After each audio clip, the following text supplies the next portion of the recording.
Students, welcome to AskPrep. My name is Gagana Ma'am. Today we'll continue with the second chapter of class 11, that is structure of atom. So in the previous class we discussed about the atomic models, the structure of atom and different electrons and all. We studied about the different models of electrons and all, their discovery and all.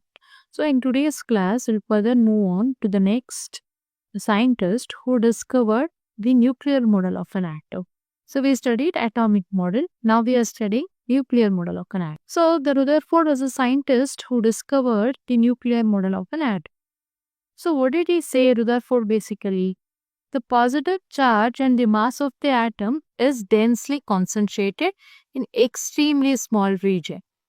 So this small portion of the atom is called nucleus.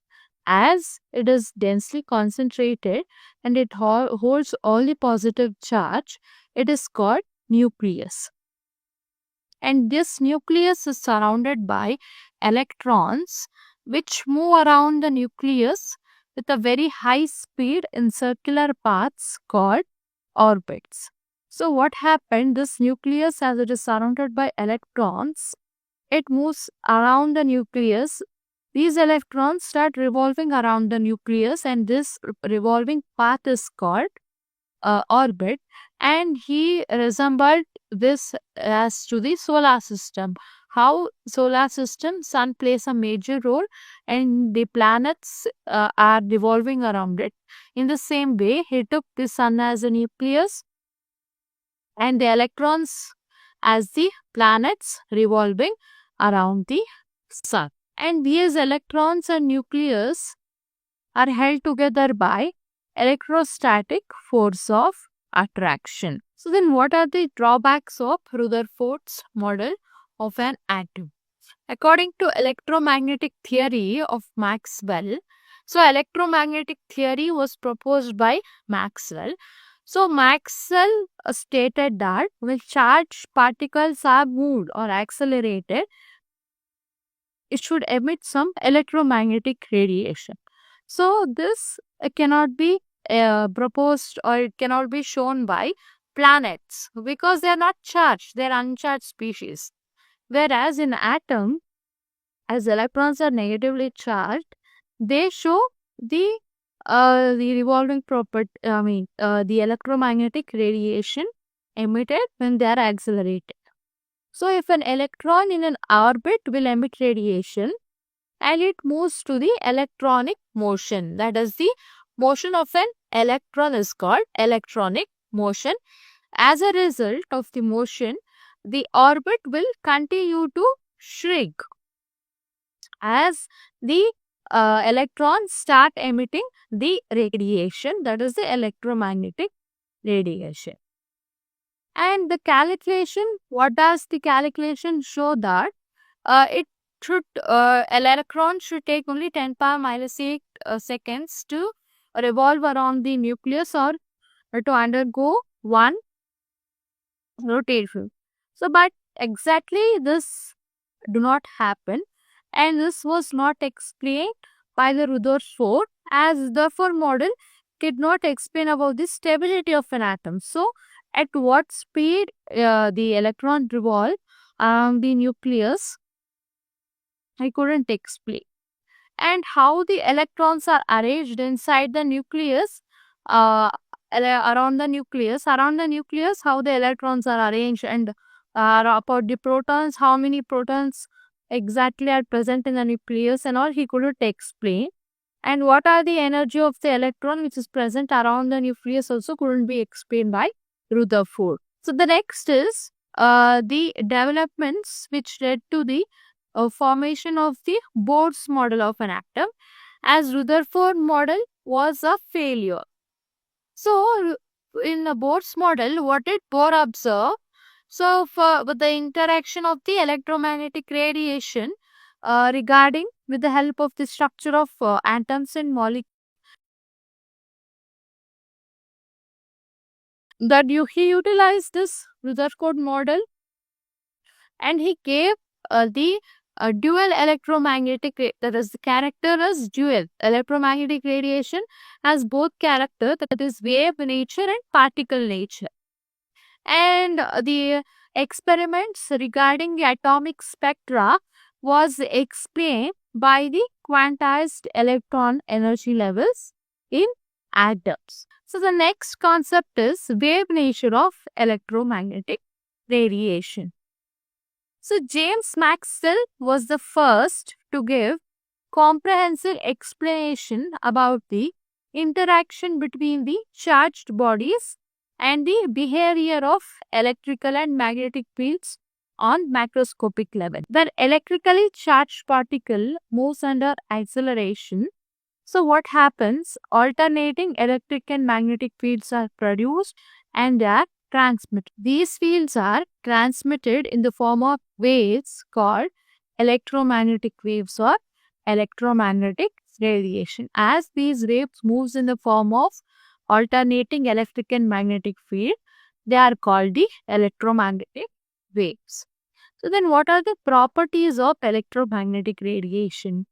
So the first property is about the oscillating electric and magnetic field, which is produced by the charged particles, and these charged particles are perpendicular to each other.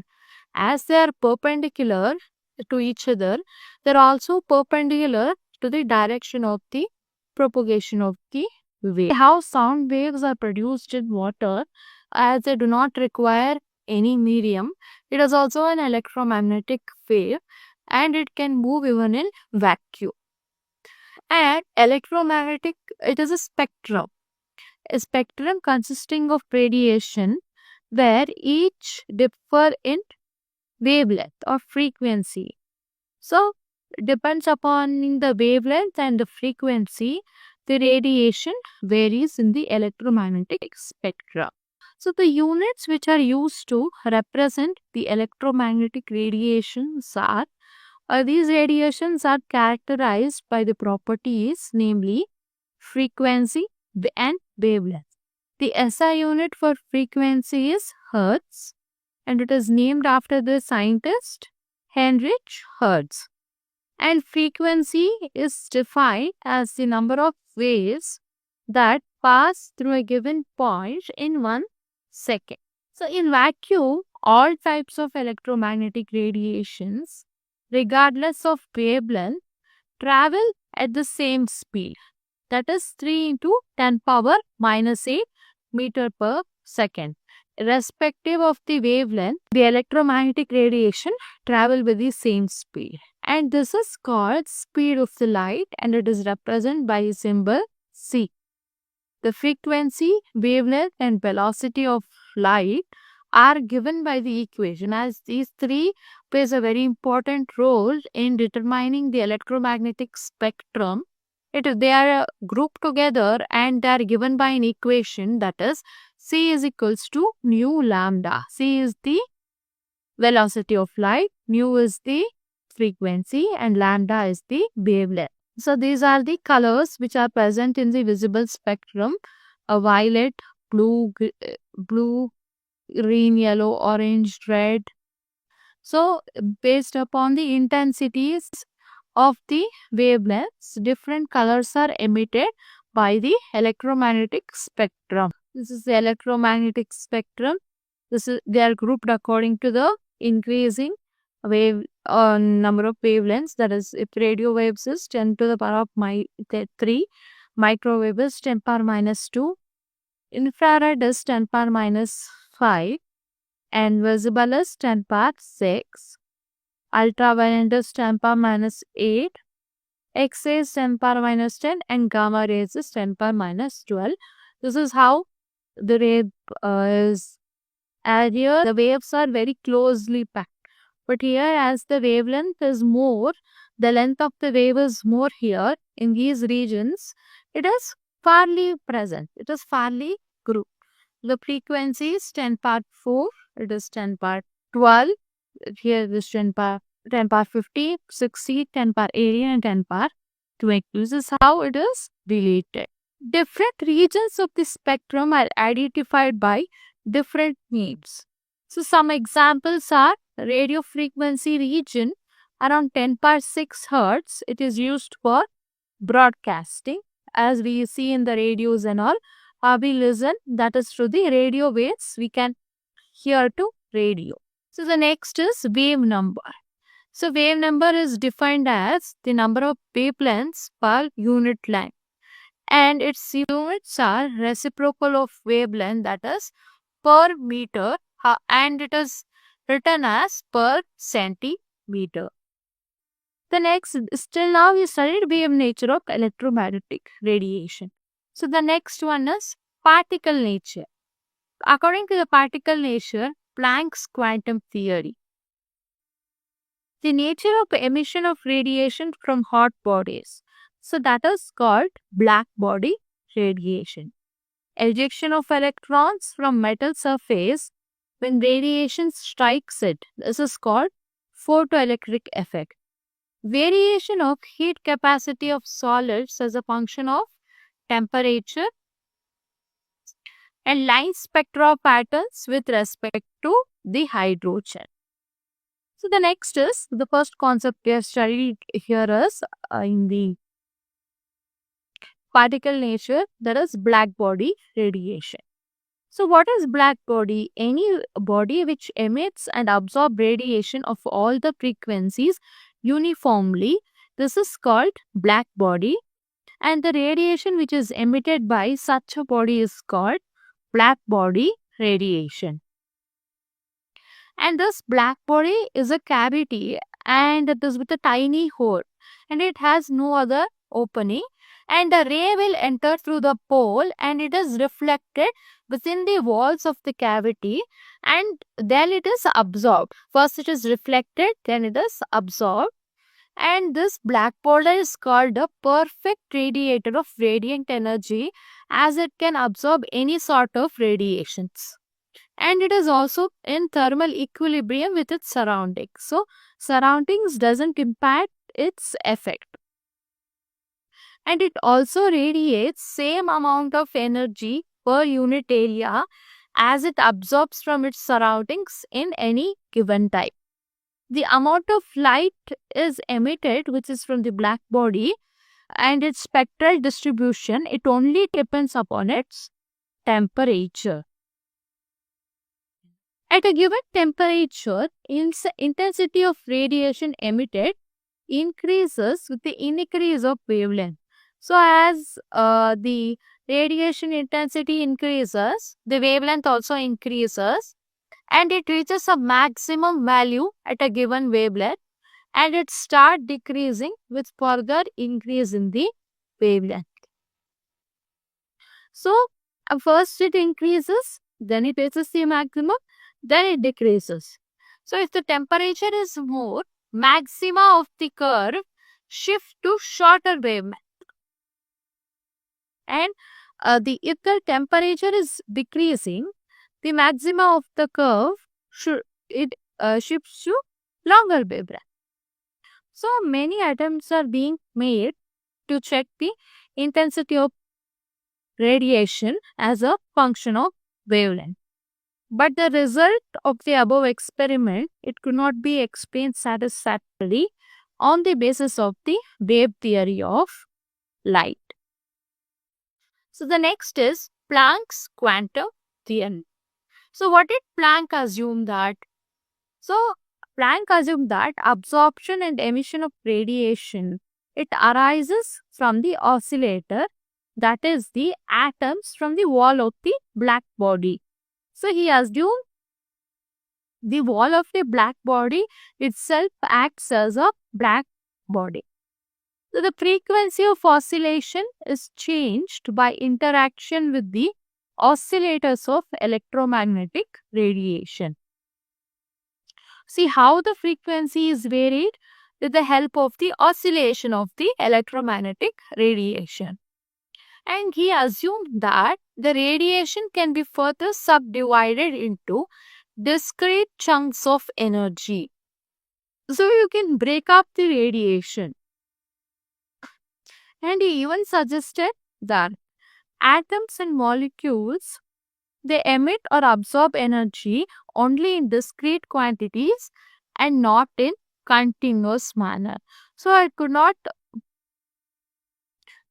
produce in continuous manner, only in a different intervals or in discrete manners. So he gave the name quantum to the smallest quantity of energy which can be emitted or absorbed in the form of electromagnetic radiation. The energy of quantum of radiation is proportional to its frequency, and it is given by the equation E is equals to h nu.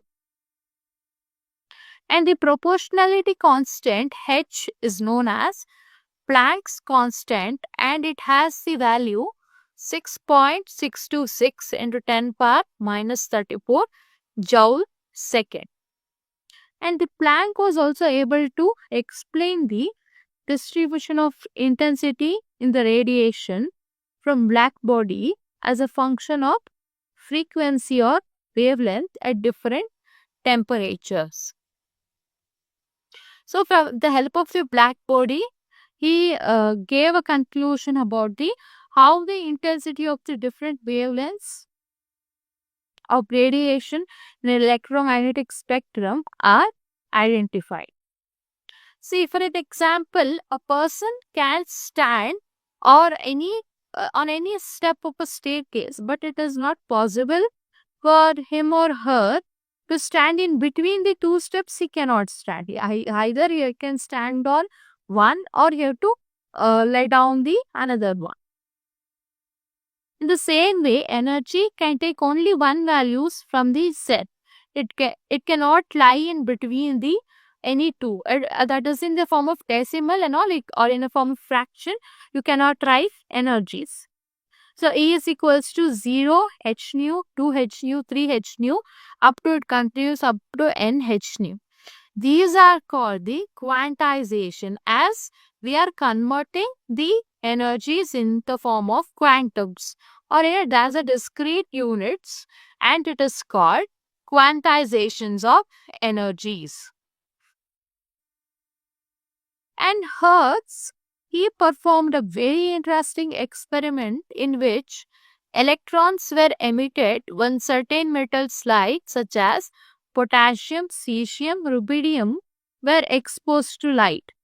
This phenomenon is called photoelectric effect, as he bombarded the radioactive elements along with the alkali metals. They emit light, and this effect of emitting light is called photo in presence of electricity, that is called photoelectric effect. So then what are the results of an experiment? How this experiment took place? The electrons are ejected from the clean metal surface as soon as the beam of light strikes from the surface. So there is no time lag between the striking of light and the ejection of electron from the metal surface. So there is no gap in between the striking of light. They both occur simultaneously, as the ejection of electron takes place from the atom or the element. In the same way, the light also passes. The number of photoelectrons ejected is proportional to intensity of the light or brightness of the light. So, how much electrons are ejected? It is proportional to the brightness of the light. So much the light is bright. For each metal, there is a characteristic minimum frequency nu naught, which is called the threshold frequency. It causes the photoelectric effect. If nu is less than nu naught, then the photoelectric effect do not takes place. Nu is the threshold frequency and nu naught is the minimum frequency. So if threshold frequency is less than the minimum frequency, the photoelectric effect doesn't occur. If nu is greater than nu naught, then photoelectric effect takes place, and photoelectron has a particular kinetic energy. If nu is equals to nu naught, then photoelectric effect takes place, but photoelectron has zero kinetic energy. So if threshold frequency is greater than the minimum frequency, the photoelectric effect takes place and the photoelectron has some kinetic energy. If both are equal, that is the threshold energy and the minimum frequency, the effect takes place, but the photoelectron do not have any kinetic energy because as they are equal. So kinetic energy of photoelectron depends upon the frequency of the radiation which is striking the metal surface and is independent of intensity of radiation. So this kinetic energy majorly depends upon the how much the frequency is striking the metal surface, and it is also does not depend upon the intensity of the radiation. So the kinetic energy of the photoelectron is given by K is equals to half mp square is equals to h multiplied into mu minus mu naught. So this photoelectric effect is the evidence of the particle nature of light. So the next one is photoelectric effect by Einstein. So this photoelectric effect was explained by Einstein. With the help of quantum theory of electromagnetic radiation, photoelectric effect was explained. When metal surface is irradiated with the light of certain frequency called threshold frequency, the energy is transferred to the electrons from the metal atom. So when a metal surface is struck with certain frequency, that frequency is called threshold frequency, and the energy of the radiation is transferred to the electrons of the metal atom, and this results in ejection of electron. So as it results in the ejection of electron, these electrons are called photoelectrons because it takes place in presence of light. Let the energy of the radiation be E is equals to h nu. Nu is the frequency which is greater than mu naught, that is threshold frequency. Some amount of the energy transferred is required to overcome the electrostatic force of attraction between the nucleus and the valential electron. This energy is called work function. So, if the energy which is required to overcome the electrostatic force of attraction between the nucleus and the valential, this is called the work function. So, the remaining energy is called the kinetic energy, that is with the ejected electron. Then, hence, the total energy which is absorbed by the metal atom is the sum of the work function and the kinetic energy. H nu is equals to work function plus kinetic energy. H nu is W, that is work, plus half mv squared. So work function, it is related to threshold frequency as W is equals to h nu naught. H is Planck's constant. Nu naught is the minimum frequency. Half mv square is equals to h nu minus h nu naught. You have to group nu minus nu naught as 1. You can take the common factor h. H into c, that is 1 by lambda minus 1 by lambda naught. So where m is the mass of the electron, v is the velocity of the photoelectron. Greater the intensity of the radiation, higher is the photoelectric current. So the next is atomic spectra. The speed of the light depends upon the nature of the medium through which the light passes. So, if the nature of the medium is the major factor which depends upon the speed of the light. If you pass a white light through the prism, the wave of the shorter wavelength, it bends more than the one with the longer wavelength. So, and the way white light is spread into series of colored bands called spectra. The light of the red light has the longest wavelength, and it is deviate the least, while the white deviated the most. The spectrum of white light, it is ranging from violet at 7.50 into 10 power 14 hertz to red at 4 into 10 power 14 hertz is called continuous spectra. Continuous spectrum because violet turns to blue and blue turns to green, green turns to orange. In the same way, it continues because that is why the violet has the shorter wavelength, red has the longer wavelength. The next one is emission and absorption spectra. The spectrum of radiation emitted by a substance which has absorbed energy is called emission spectra.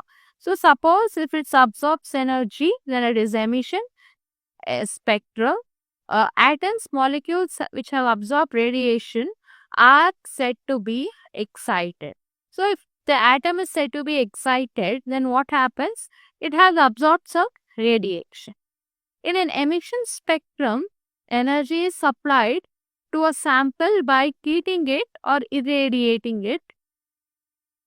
So, if energy has to be supplied to the sample, we have to either heat it or irradiate it, and the wavelength of the radiation emitted is also more as the sample absorbs energy, and we can absorb the emitted radiation wavelength. The absorption spectrum is like the photographic negative of the emission spectrum. So, it is just the opposite of the absorption spectrum. If a continuous radiation is passed through a sample which absorbs radiation at certain wavelength, the wavelength corresponding to the radiation which is absorbed by the matter leave dark spaces in the continuous spectrum. So, if it leaves the dark spaces in the bright continuous spectrum, we can observe that is the missing wavelength there. And this study of emission or absorption spectra is known as spectroscopy. So, this study of science of emission or absorption spectra is known as the spectroscopy. The emission of atoms in the gas space shows a continuous spread of wavelength from red to violet. Rather, it emits light only specific wavelength with dark spaces. Either the wavelength lies from red to violet, or if it reaches that wavelength, it can only produce dark spaces in between there.